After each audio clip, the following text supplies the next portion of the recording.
Hello, and welcome to Using Control Charts to Understand Variation. I'm Bob Lloyd. I'll be your guide for the next hour as we talk about these three main topics: the role of statistical analysis in performance improvement as a general overview, and then specifically to talk about the two main tools that we use to understand variation in quality improvement work, the run chart and the Shewhart control charts. So let's get started. Everything that we do relates to our model for improvement here at the IHI. And as many of you know, that consists of three questions. What is your aim? How will you know a change is an improvement? And then finally, what changes you're actually going to make to try to effectuate change in the process outcomes. That's combined with a PDSA cycle as we test different ideas and then match the change that we made in the process against baseline data to find out if the process got better, stayed the same, or became worse. The second question is really our focus for today. That is, how will you know that a change is an improvement? That general question gets laid out in terms of specific activities, what I call the quality measurement journey. It starts with an aim or a purpose for your team's work. There'll be general concepts that you want to try to improve that then move into the development of measures or metrics. Those measures need to have operational definitions, and then we have a data collection plan and strategy where we go get some data and then finally figure out what to do with it. It doesn't stop there, however. Too many people get enamored with data collection and analysis, and they forget that the primary purpose is to take action. If we filled in the steps in this little cascade, they would look like this. We start with an aim, that is freedom from harm, which is a very high level, desirable outcome. That gets made manifest by picking some aspect of reducing harm. It could be reducing medication errors, infections. In this case, I'm looking at falls. But you cannot move a concept. You need to be able to operationalize that concept as some sort of measures. In this case, we're going to develop a measure of inpatient falls rate. That has an operational definition that gives the number of falls over patient days, our numerator and our denominator. We then have a data collection plan. We go get some data. We're going to analyze it through runner control charts. And finally, we're going to engage in PDSA tests to find out if that change that we're proposing really makes a difference on the outcome or the process measures. Today, our focus is on this last aspect. We're going to assume that you know what to collect, how to collect it, that it's good data, representative of the process, and adequate for the size of the project under hand. We're going to focus on this aspect of analysis. And that analysis comes by using two main tools that are part of the basic fundamental aspects of using data in healthcare, quality improvement initiatives, and those tools are the run and control charts. The next series of ideas that I'm going to present probably, for some people, seem a bit arcane. Those of you who are real left brain and enjoy statistical issues are going to get excited about this. Others of you will probably say, particularly if you're a real right brain person, would somebody just make the chart and tell me what it means? The thing is that you need to have people with both those skills in an organization. So I'm going to cover very quickly at a fairly high level some of the basic concepts related to what is known as statistical process control theory. It can all be traced back to the pioneers of quality improvement: Shewhart, Deming, and Duran. Now, what's interesting is that these three gentlemen, back starting in the early 1920s, were able to take advanced statistical principles and get people on the shop floor at Western Electric to start understanding how to look at the variation that's in their processes. Now, at that time, we had people that were immigrants working at Western Electric. It was in Cicero, Illinois. This plant occupied well over 20 blocks, had over 25,000 employees, making old ring-up telephones and vacuum tubes that were in those big old radios that people used back in the early 20s. Now, Shewhart had these two young guys come to work for him, none of which knew each other at the time. And what a fortuitous set of events to have Shewhart, Deming, and Duran all come together to start thinking about quality on the shop floor. The brilliance of what these gentlemen were able to do is to take the scientific method, inductive, deductive thinking, with hypothesis testing, statistical principles, univariate, multivariate statistics, and apply them so that people working on the shop floor could understand this stuff. People who were immigrants, didn't speak the language. Many couldn't read past possibly a grade school level or even less. And yet they got these folks to understand plotting data over time. So I find it very interesting that in healthcare today, when we're teaching these things, people say, you know, this is very complicated stuff. If you understand the history and appreciate how Shewhart in particular was able to take detailed statistical principles, turn them into simple graphs, very nicely capturing the concept of a picture is worth 1,000 words, or in this case 1,000 numbers, because what we're going to be able to do is take data, put it into a framework, and look at its process outcome over time. Simple little roadmap that helps us think about that is shown in these 4 bullets. Now, what you need to realize up front is that the charts, Run and then Shewhart charts, really answer 2 questions. Does the process contain random patterns or special causes? And then, what effect, if any, did the change I make have on the base performance of the process? The team itself needs to be able to deal with questions 1 and 2. That is, what are you going to work on? And then, what are you actually going to do to make changes?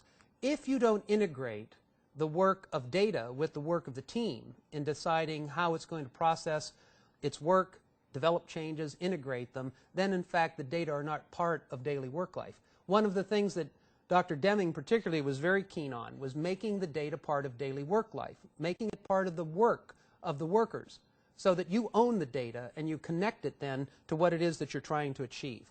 So we're going to deal with questions 2 and 4 today. And the first thing we need to understand is the nature of a run chart. A run chart is a plot of data over time. Time is always shown on the horizontal axis. On the y-axis, or vertical axis, we have the measure. And when you're making a run chart, you can put any type of data on this. So you could have counts, you could have dollars, financial data, you could have length of stay, you could have a variety of measures, a percent, a rate, that will all get plotted on the vertical axis. There's one way to make a run chart, as I'm going to explain, and when we get to the Shewhart charts, you'll see that there are numerous ways to make those. We start simply by plotting the data over time in chronological order. We put the median as the center line. X with a tilde above it is the median. Then what we're going to do is apply 4 simple run rules to determine whether or not the variation in this process reflects non-random patterns or random patterns of data. So very quickly, we're going to take a picture and start applying some statistical principles to it. Let's start with what is a run. Now, classically, a run is defined as 1 or more consecutive data points on the same side of the median. That is, if we crack the data set in half, the median will be the 50th percentile, or that point in which half the data are above and half the data are below. Now we're going to ask ourselves how many times do the dots flip-flop back and forth across the line. Now you can do this in 2 ways. You can either count the number of little clusters of data and draw a circle around them, or you can count how many times that line crisscrosses back and forth across the center line, and then you add 1, and those 2 numbers should come out the same. Now, one of the things that I discovered early on in studying these particular methods myself was that the words oftentimes seem more confusing than actually showing you. So that's why we translate a lot of this stuff very quickly into pictures. The other point that you need to realize is that once you've put the median on the chart, any data point that falls right on the median, you don't count when you're analyzing it because it hasn't decided which way it's going on either side of the median. So let's look at some data.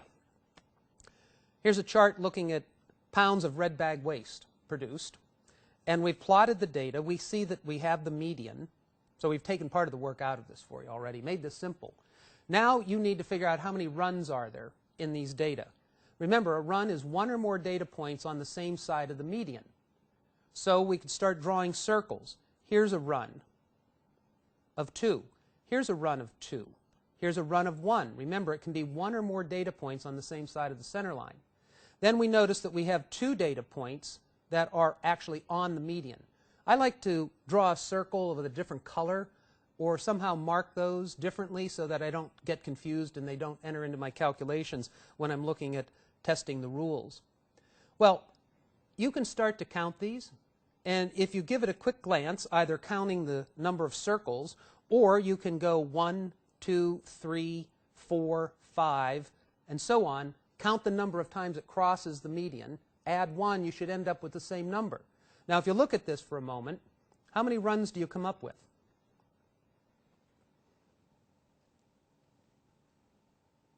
Ooh, this is good. You're all counting. This is very good. This is very good. And I can tell that some of you are going to come up with 14 runs. Here is how they all play out. Notice that some of the runs have quite a few data points. There's 1, 2, 3, 4. There's 5 in that little gaggle. Here's 1, 2, 3, 4, 5, 6 in this one. But notice we also have a number of ones that are actually 1. 1 or more data points on the same side of the center line. All right? That is the first thing, to figure how many runs are on the actual run chart. Now what we're going to do is start applying what are called the run chart rules. That is, there are 4 basic rules that allow us to decide if the data shown on this chart reflect just random variation or somehow statistically signify that in fact there's non-random patterns. 4 little rules. The first one is called a shift in the process. That is, when 6 or more consecutive data points are in a run on either side of the center line. The second one is a trend.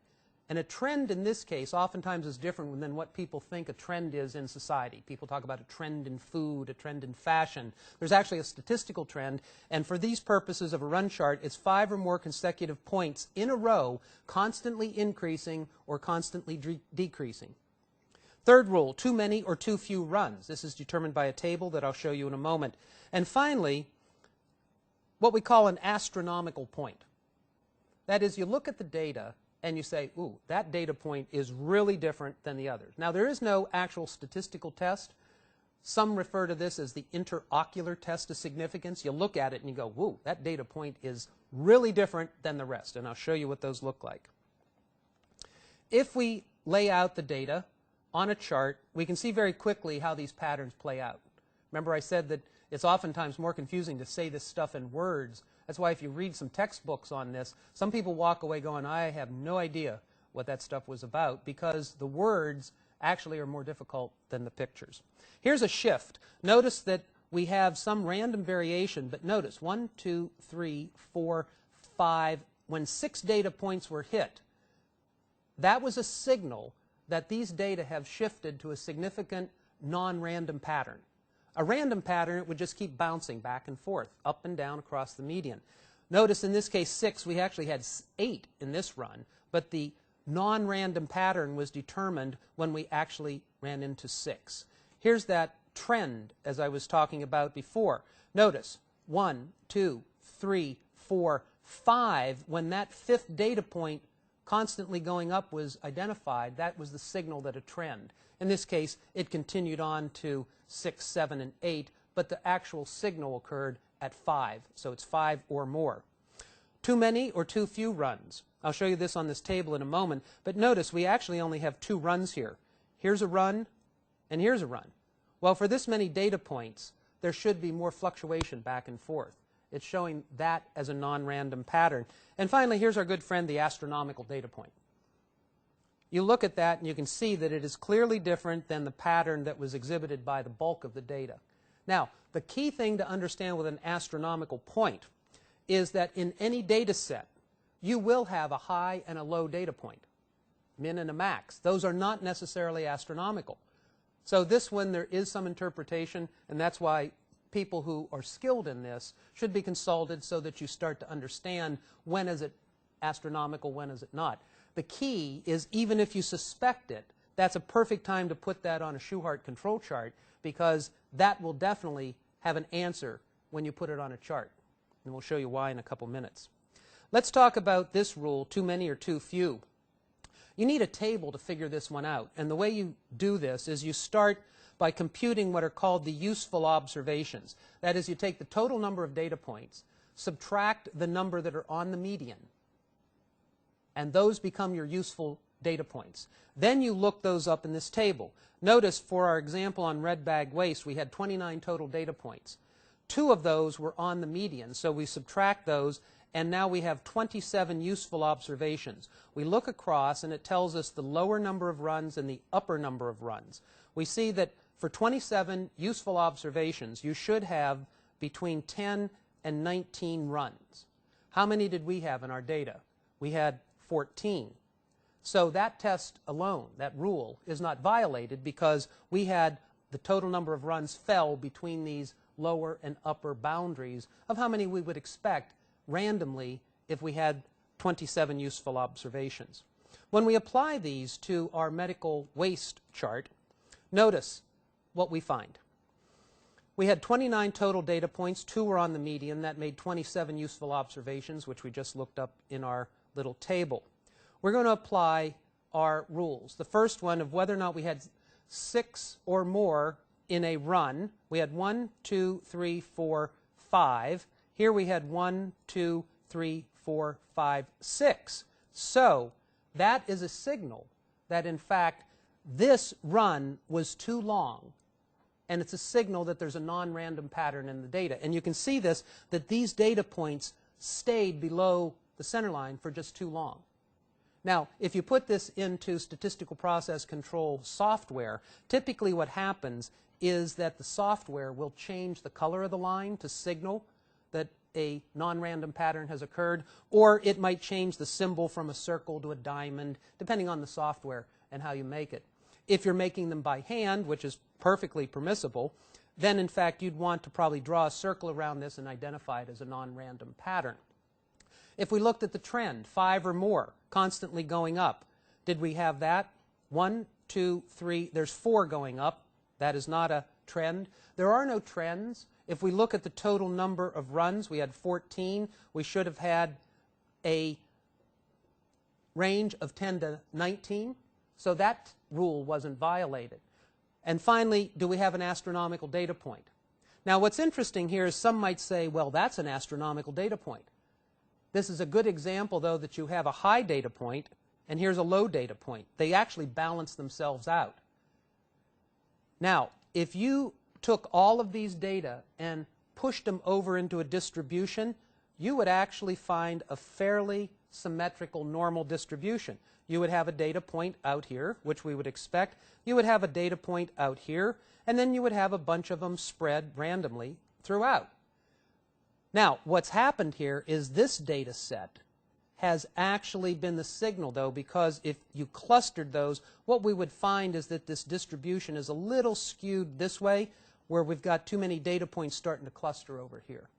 So if you get very good at this stuff and you like to combine descriptive statistics with analytic statistics, you can start to combine the distributions and see where the data cluster in light of how they lay themselves out over time. The basic run chart, 4 simple run chart rules that allow us to decide whether or not there are random or non-random patterns present in our data. Now, what happens is that the run chart is sometimes referred to as a blunt instrument. What we try to do is to make as precise an understanding of our data as possible and allow us to understand whether that variation reflects what Shewhart classified as common or special causes. As we move to the Shewhart charts, we are now going to be able to start specifying whether or not we have these terms that many of you know, common or special causes. We typically don't use those terms in regard to run charts. We talk about the random, non-random patterns because those are not statistically as robust as the Shewhart charts. The other key point is that the median is replaced on the Shewhart charts by the mean. Now, that is an important characteristic. If we look at the data on a median, you see if a data point is here, here, here, or way up here, it doesn't matter because it is merely on this side of the median. Remember, the median is positional and asks how many data points on this side versus this side. When we move to the mean, the absolute contribution of any data point is now going to be taken into consideration. Practical example. If an organization is interested in looking at the median income of a city, say a university is doing some research, do we typically talk about the median income or the mean income? Most of the time when reporting income, they talk about the median income because the income distribution is highly skewed. When you have highly skewed data, the median is a better representation because it's not sensitive to that extreme data point. But when we move to the control charts, what we're going to do is actually use the absolute contribution of every data point so that we can now have the addition of two new things called the upper and lower control limit. The run chart and the control chart look very similar in the sense that they are both data plotted over time. The y-axis, again, is the measure of interest. We replace the mean, or the median, rather, by the median. The mean is now placed instead of the median, and we now have the opportunity to have these two new items called the upper and lower control limits, otherwise known as the UCL or LCL. Now what we want to do is be able to explore some of these components a little more. Very easy to make a run chart, but it is more difficult to make control charts because one has to have a little deeper understanding of some statistical principles. There are really four questions that pop up that people need to understand when we're working on control charts. How many data points? This also relates to run charts, of course. What is a sigma limit? How do we classify variation? And finally, how do I use what are called the zones to make decisions about common and special causes? Typically, you need to have somewhere around 15 to 20 data points to help you understand if you have enough data that you're actually forming a distribution. And if you have one data point, 2, 3, 4, you don't really have a distribution. Once you start to accumulate 15 to 20 data points, you start building enough data that you actually form a distribution, and you can start to look at the variation that lives within that distribution. If we're thinking about applying this to healthcare, you would need to have 15 to 20 patients. If you're looking at wait time in the emergency room, just go get the last 15 or 20 patients. Don't worry about last week, last month, last year. If you really want to understand the variation in the current process, go get the last 15 or 20 patients. If you were doing days of the month, you'd need 20 days. If you were doing weeks, 20 weeks, months, 20 months. That's why by the time you get to quarters, it's virtually impossible to understand the quality of what's happening in terms of efficiency and effectiveness by using quarterly data. Quarterly data, you have 3 months, 90 days. And what happens is the variation gets all mushed together, and you lose an understanding of variation. When Shewhart created this concept of the chart, the control chart, the idea was to get data as close to the process production as possible. Now, we have a lot of opportunities to do that. We can track patients in the ED. We can track med orders, lab requests, food trays, all types of things, admissions, bed assignment. So as we think about the data, we're going to shoot for having somewhere around 15 to 20 data points to create a decent baseline, and then again to get our data to compare to that baseline. The second issue relates to these things called sigma limits. As you read literature on this, some people call these things different names. Sometimes you'll see people refer to SLs for sigma limit. Sometimes you'll see people use a mathematical symbol, that is the lowercase Greek letter sigma.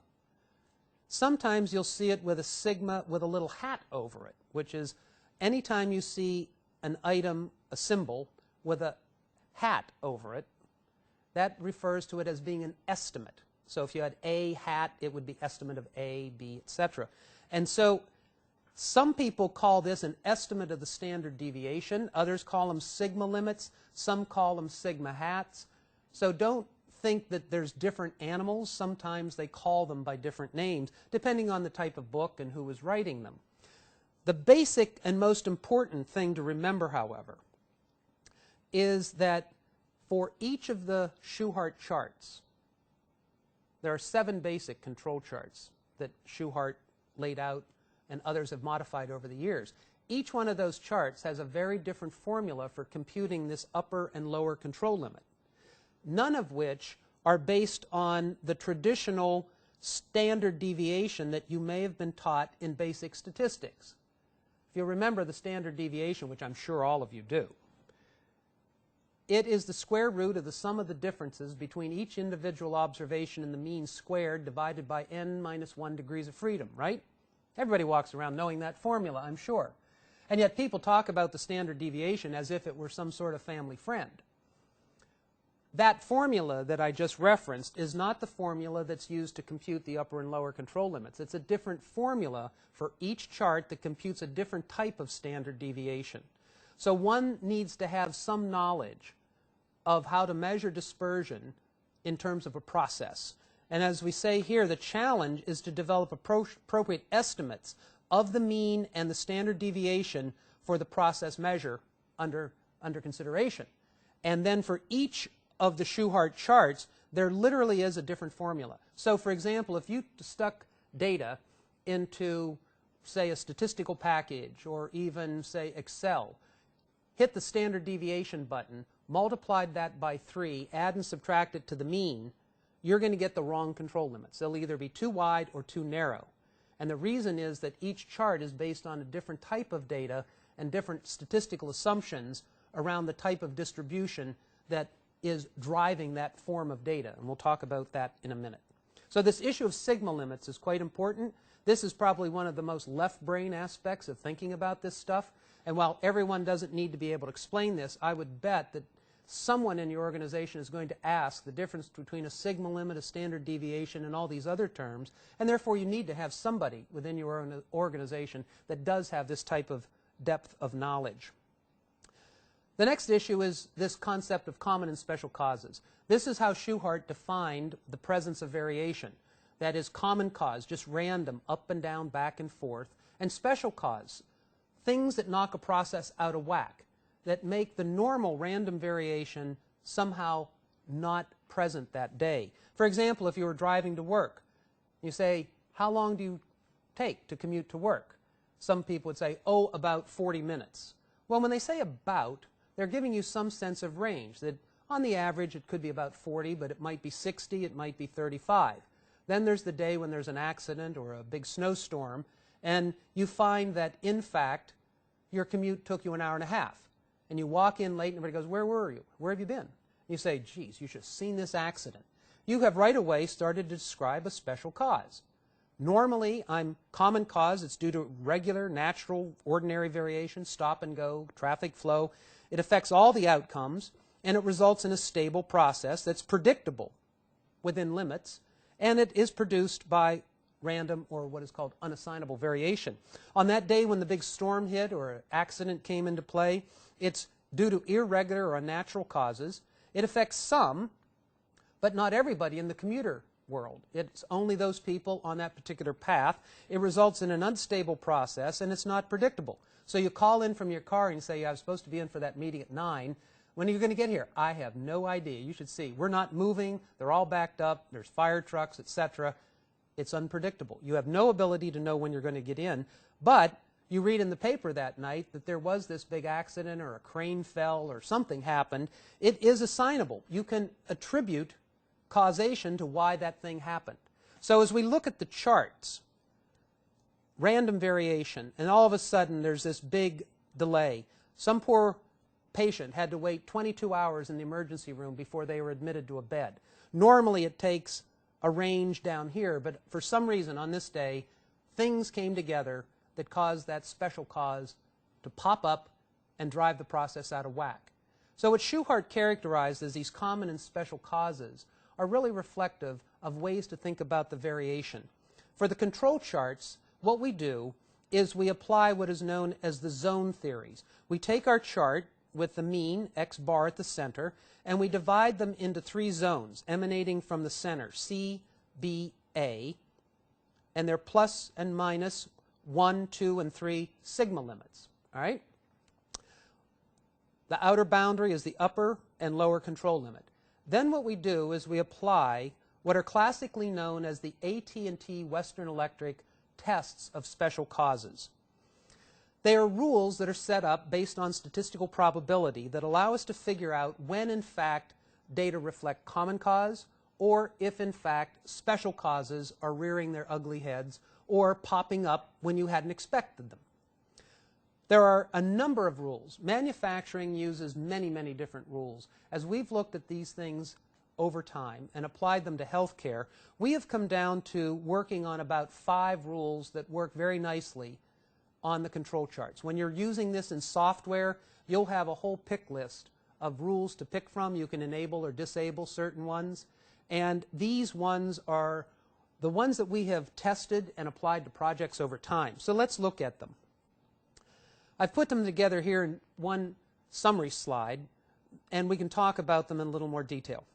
a single data point outside of the control limits. This is known as a 3 sigma violation, where a data point exceeds the upper or lower control limit. It's a data point that's just way out there.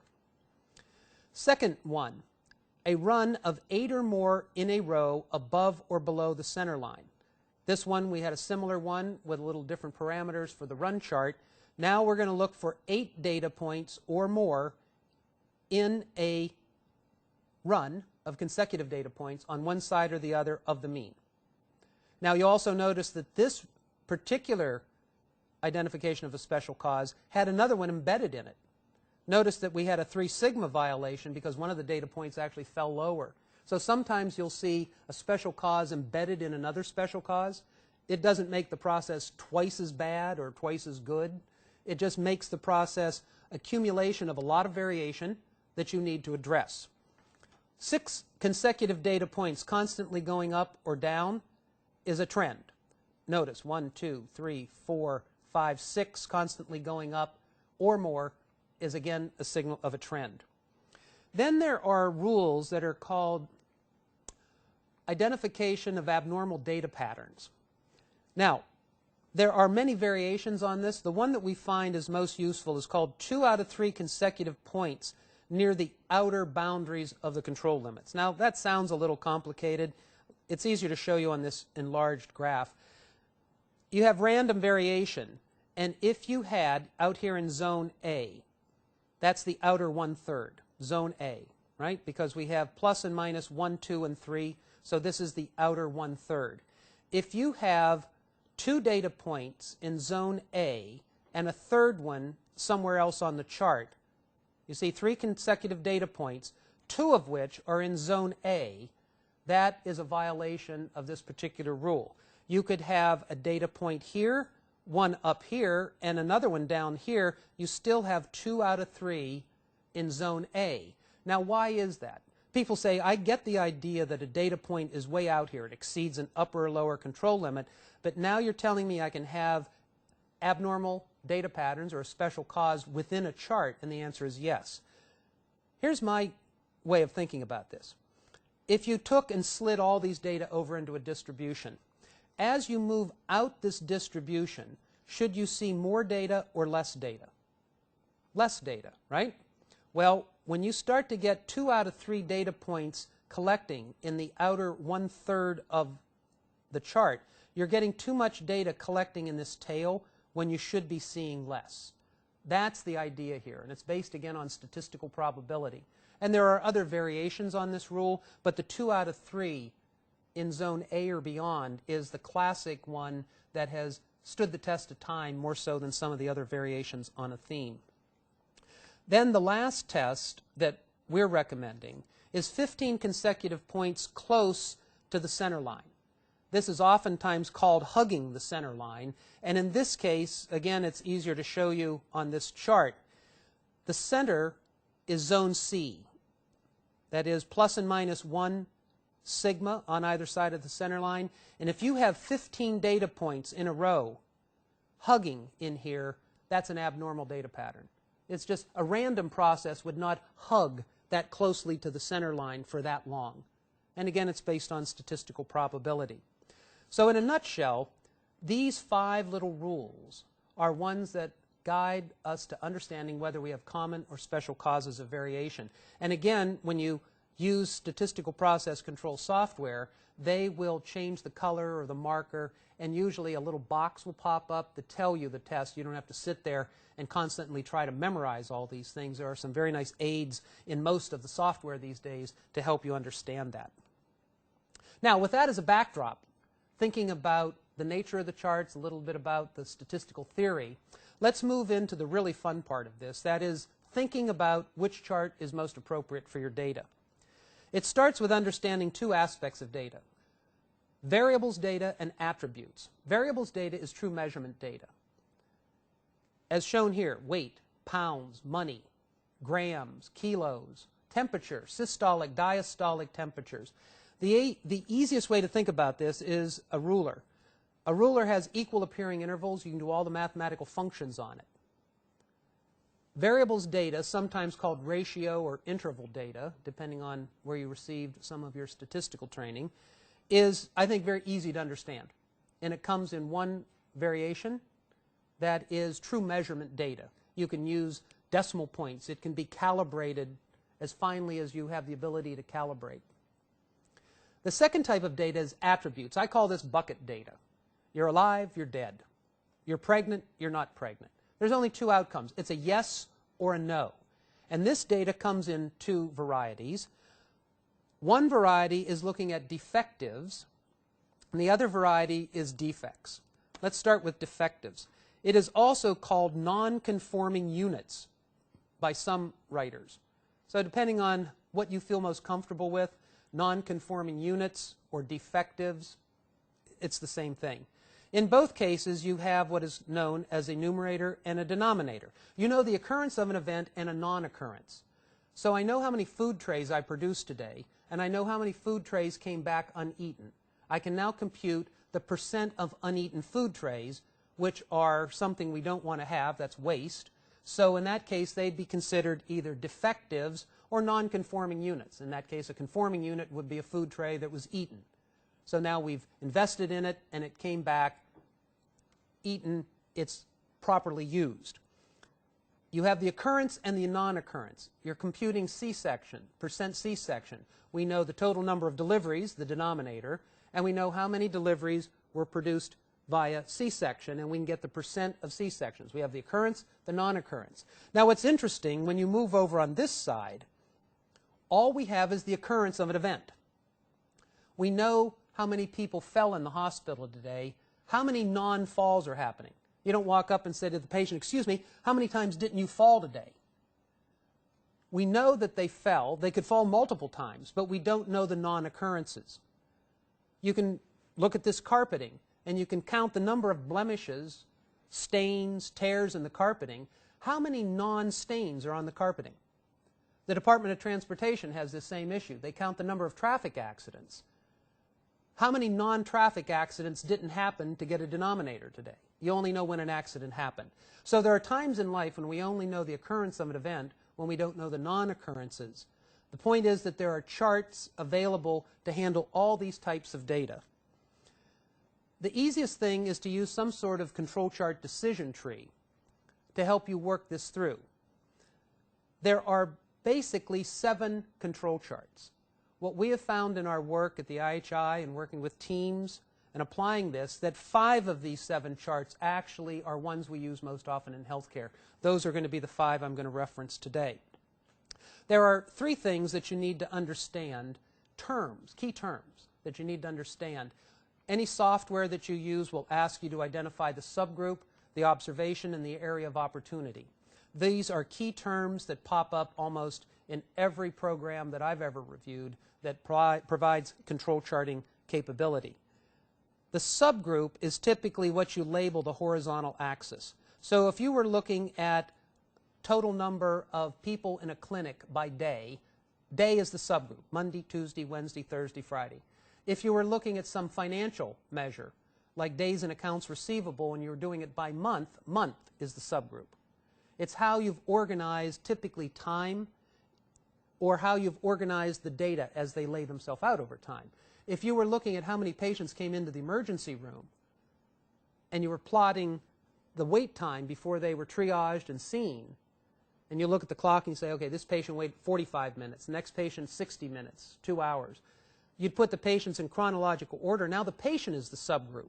Patient 1, patient 2, 3, 4. It's how you've organized the horizontal. The observation is how you've organized the vertical axis, how you've calibrated that. So if we were looking at wait time and it went from 0 to 200 minutes, then when we went out and we watched the first patient, how long did they wait? They waited 45 minutes. Doink, we put that on the chart.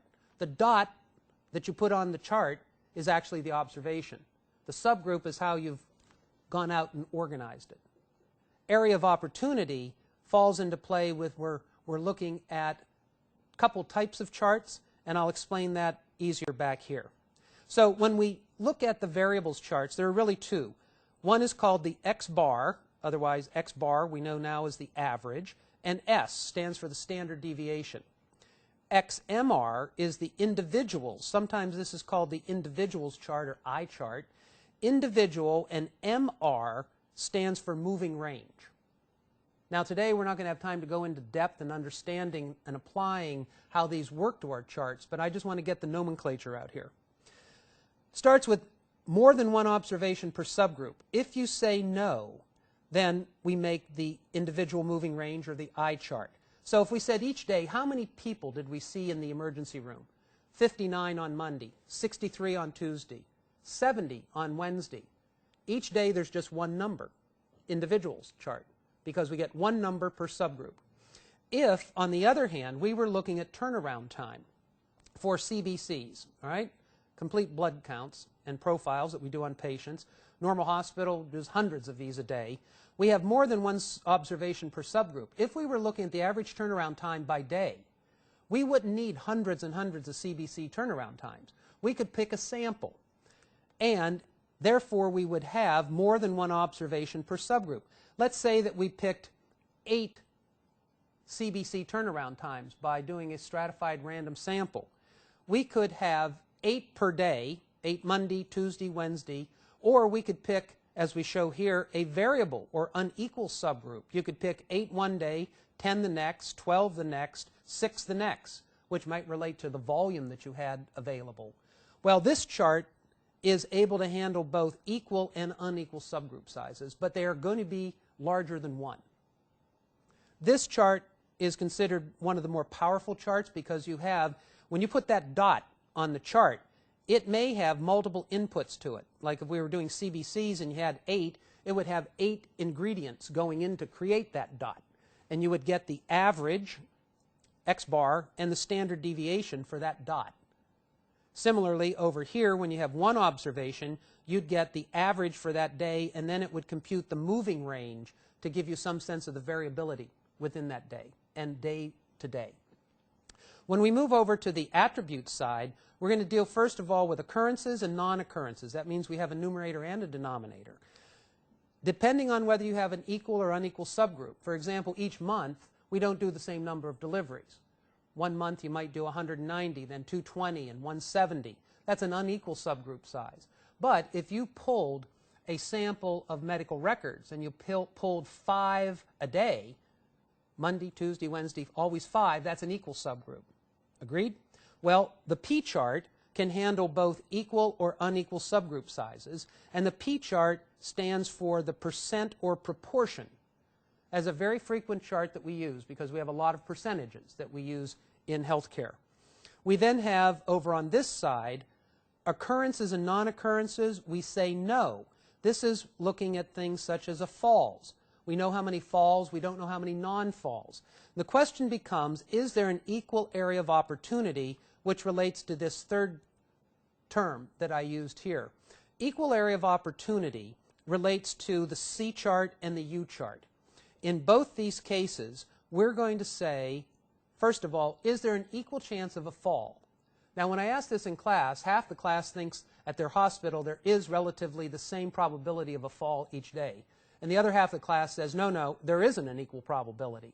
Well, if there is an equal area of opportunity, that is, the patient volume's relatively the same, severity, case mix, the number of units stay relatively the same, you could say that there's basically an equal probability of a fall, in which case you'd make a C chart. And I always think of the C as standing for a constant area of opportunity.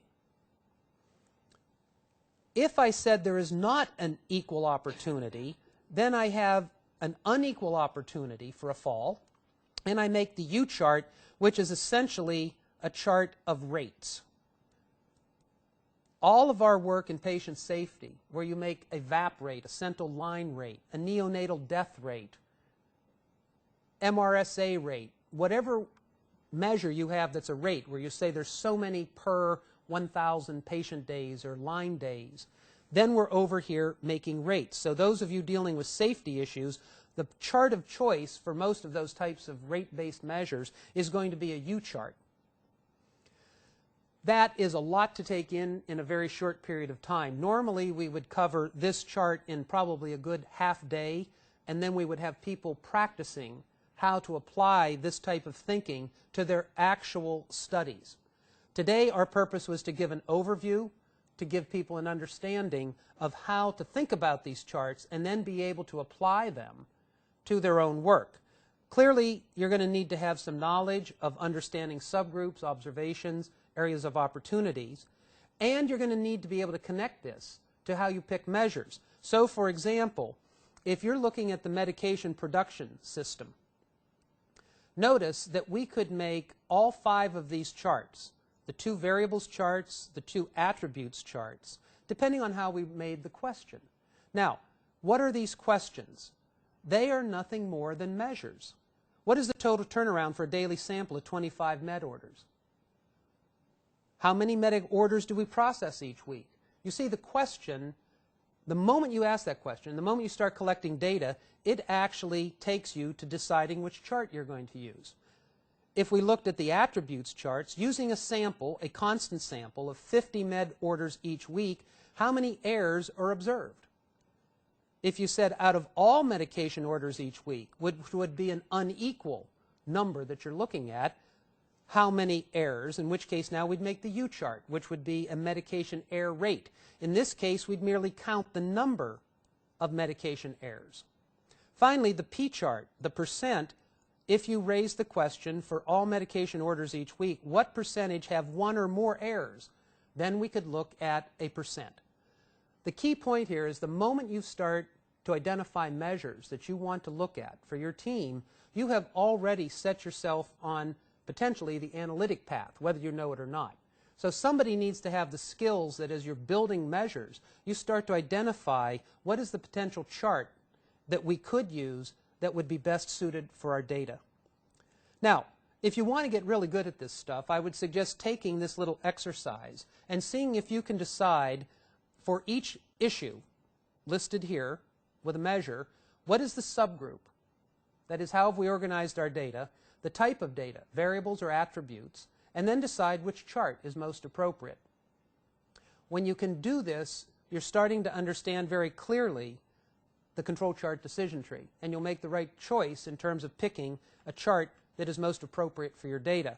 I've included in these the answers so that you don't totally confuse yourself or that you don't frustrate yourself by saying, gee, I'd like to know what that really is.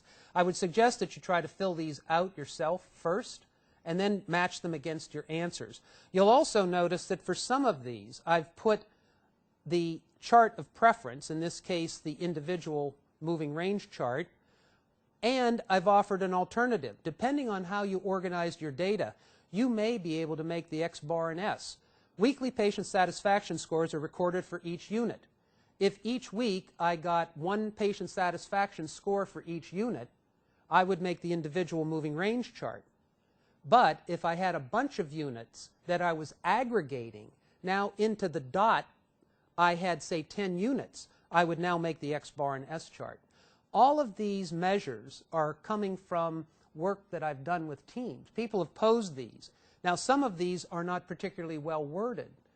What you've got to do to facilitate a dialogue with people at this point is be able to say, what is it that you really meant here? Did you want to have 1 data point, patient satisfaction score, for each unit, or were you going to aggregate the units? If you flip the data and aggregate the units, you'd make a different chart.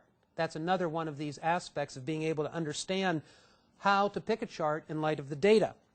You know the right number of people, or the people who came to the ED complaining of chest pain, and the number who were actually diagnosed with an AMI, or unstable angina. Now, the question is, what's the subgroup? Well, this is actually a trick question because there is no subgroup. You see, if I'd have said, or the team came to me with this particular issue, you know the number of people who come to the ED complaining of chest pain each week or each month, now I'd have a subgroup. But because they didn't have a subgroup, at first you say the answer is unknown. Let's say that they came and said each month we do this. Well, now I know a numerator, I know a denominator, I know of all people that came complaining of chest pain, how many of them actually had a heart attack as we diagnosed them. I would do a P chart and make the percent of patients that actually had a heart attack. It's actually quite easy once you get into the rhythm of starting to understand subgroup, type of data, type of chart. Just to round these out so that you understand the logic, ICU nurses want to evaluate ventilator-associated pneumonias. They have data on the total number of pneumonia cases and the total number of vent days each month.